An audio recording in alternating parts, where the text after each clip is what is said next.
What's up? It's your boy Karceno, and I'm back, baby.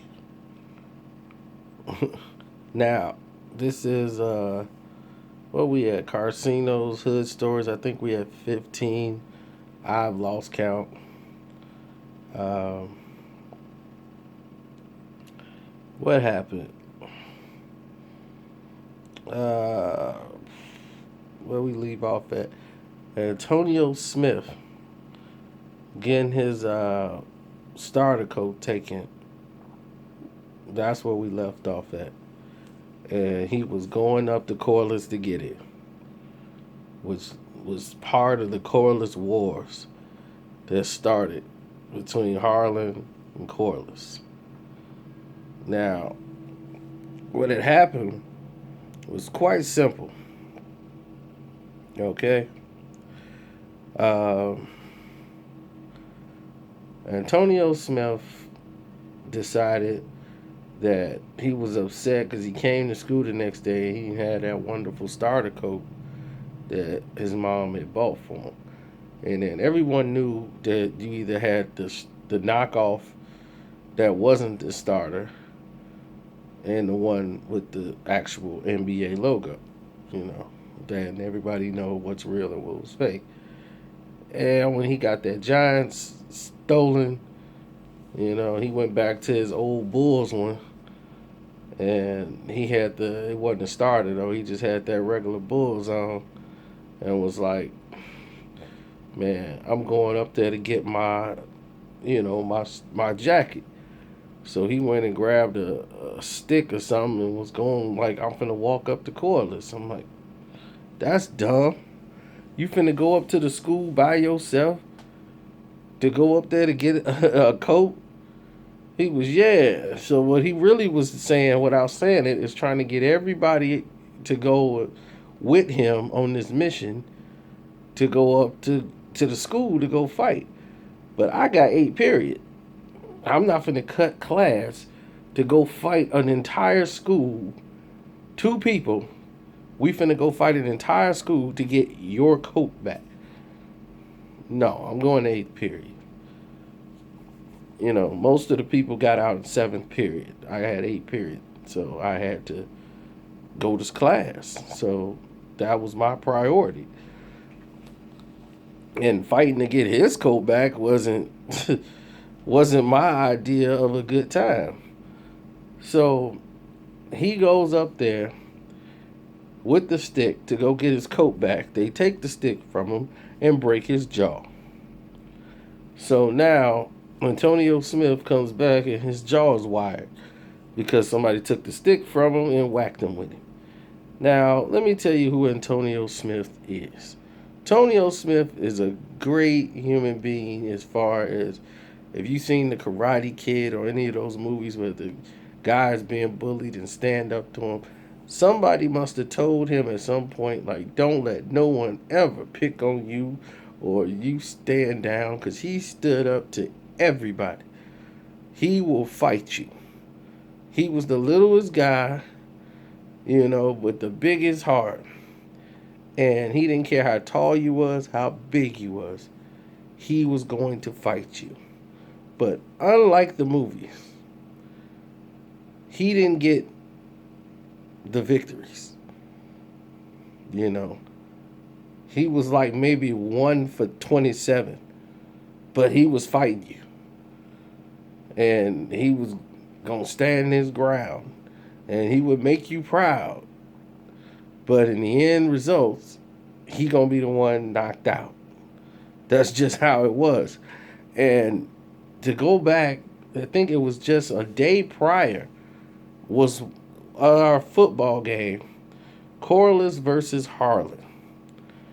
And we had to play at Corliss High School, which was in Gately Park, which is right by our house.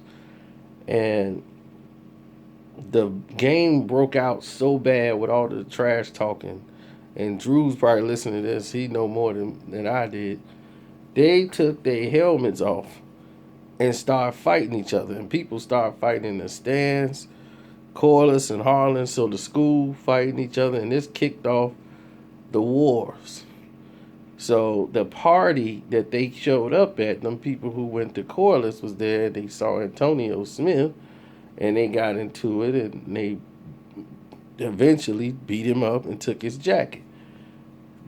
All steaming from the hangover of that fight at the school between the two football teams and the crowd and everybody else. We lost the game, so I don't know if we won the fight. A lot of people say we won the fight at the football game. Where was I? I did not attend. So I can only tell you what was told to me at that game. Now, now we fast forward back to Antonio Smith. Now we know he got a jaw broke. Now we know they still got his coat. And now he's talking about he's finna go get the guys again once his jaw healed. Now, Antonio Smith, once again, is highly upset about this incident. But Corliss decides they're coming up to the school. Because how dare somebody come up to Corliss and attack them? So after school, people from Corliss drove up there and was waiting on us to come out to school and just start attacking everybody coming out to school. They didn't get me because as soon as the bell rung, I went home. So I missed everything. If I'd have hung out 5 minutes, it'd have been 5 minutes of people, no. And it was brutal. I mean, people got hit in the head with bricks, hit in the mouth with a brick, and they knocked dude teeth, his front teeth, all the way back in his mouth. He had to get surgery to get his teeth fixed. Bird, remember he hit Bird, big Bird upside the head with a bottle. He was like, I'm just walking home. I ain't got nothing to do with it. It ain't gonna bother me because I ain't doing nothing. Somebody just tapped him on the shoulder and bust a 40 upside his head. And he had cuts all over his eye and stuff. And they was beating up the school. We got embarrassed. The school was embarrassed. And that's going to break off into a whole nother story. But I don't want to lose track of that because it's like 2 stories in one, believe me. Because the school got embarrassed when that happened. That Corliss came to our school and beat us up like this. It was highly embarrassing. And I will continue that at another time because the Antonio Smith story is caught in the middle of that because they came up to the school and when they did that, they took another guy's starter jacket just like they took this guy before.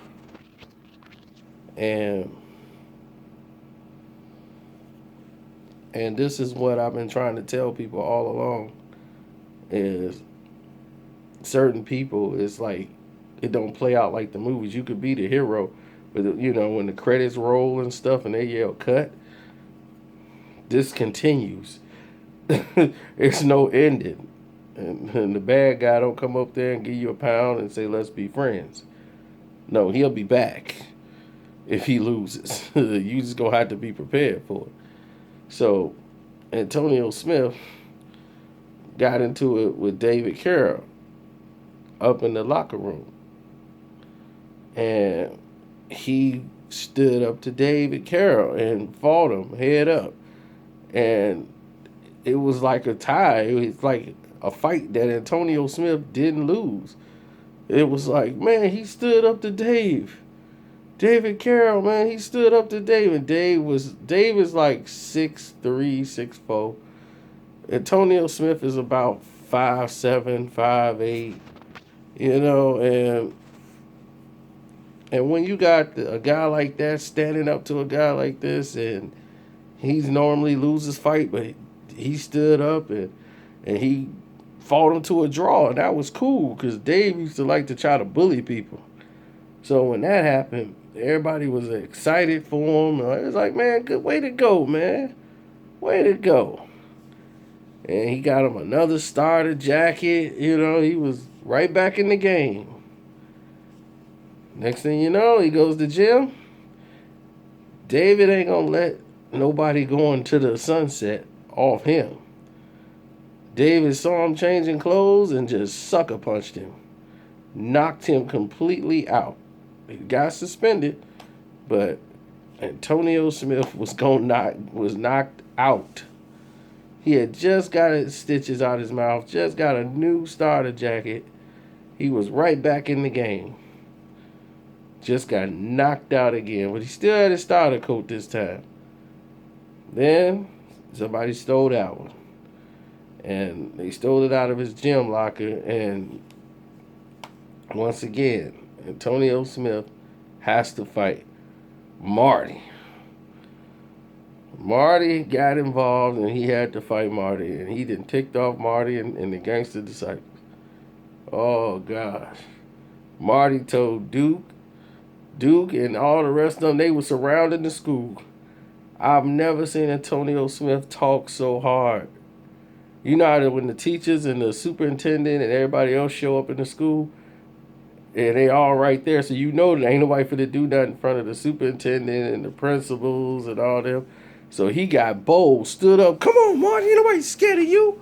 Huh? You ain't no gangster, you a punk. Come on, I'll fight you. And the girl like, Tony, no. Marty was like, I can't believe this young punk talking to me like this. And Marty was like, don't worry, I'll be waiting for you. Come on. Man, he's like, seventh period. And then normally he stayed later because they got a driver's ed. Tony was like, man, I'm cutting it today, man. First time I ever see Tony duck a fight. This guy normally ran into fights, and I was like, dude, he got Duke, he got everybody surrounding this school for you. He was like, man, yeah, I'm finna slip out through the lunchroom. Yeah, because they all in the front. And he got people around there. Hey, make sure he don't leave. If y'all see him, let me know. And then he come out yet. Marty was looking for him for about 2-3 days. Next thing you know, he comes back with a Band-Aid on his head. I'm like, what happened to you? Because I was like on a Friday. I saw him that Monday. He came out with a Band-Aid over his head. Marty went on his block to knock him out. He was like, yeah, Marty came and knocked me out on my block, man. I didn't even see him. I turned around. He just socked me in the head. And then he just started stomping me. And Antonio Smith, man, wherever you at, salute to you, man. You was the champion of just standing up fighting people. And you may have gotten knocked out plenty of times, but you at least fought people. You know. See, I believe a good run is better than a bad stand any day. Because there's plenty of situations I could have just said, you know what? I'm going to stand here and fight. Because I knew if I'd have did that, I would have won. And then I would have to win again. Then I got to win again. And then I got to win again. Because I'm going to have to fight him today. I'm going to have to fight him tomorrow. Or I could just ignore the situation. It'll blow over. Because it ain't no beef anyway. So this thing blow over and I ain't got to worry about it no more. That was my philosophy. Don't let it be a fight. Because I didn't like the fight. To me, fighting was stupid. I'm like, why would I look like rolling around in the dirt with you? Getting dirty for what? Nothing's finna come out of this. I don't care enough to fight you. I can see if you've done something to me. Nobody's like ever done something to me till it's like, now we've got to fight. You know, it wasn't really no situations like that. I didn't really get into too many of those type of situations. Only when I got out of high school, just stuff like that started happening. That's what's crazy. Once you start getting out of high school and all that, that's when all the craziness starts. And people's like, looking to fight you and stuff. It's like, you're supposed to be grown. What's going on? What part of the game is this? So anyway, Tonio Smith was getting whooped on. He came back strong. And at the end of the day, Antonio Smith decided, you know what I'm going to do?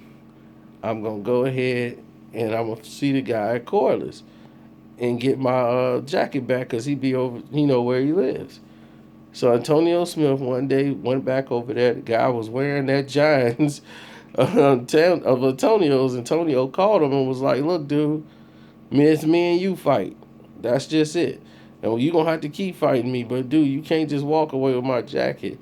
And his mom was coming out the house, I guess. She was like, what jacket? That jacket? I knew you stole that jacket. Get that boy back his jacket because I know I didn't buy it for you. So where you get it from? He was, man, Mom, this is my other friend's. This is not his.